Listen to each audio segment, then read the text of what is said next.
Sobe, sobe e você vê aquela cena, aquele espetáculo.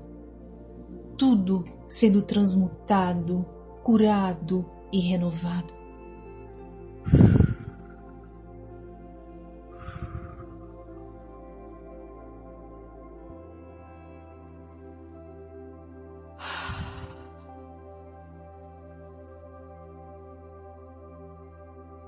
Agora, você olha para você mesmo, para o seu corpo. Você se vê como criança. Eu estou como criança. Ai, que bom, que gostoso. Jesus está te enxergando como criança. Ele está de braços abertos para você. Abrace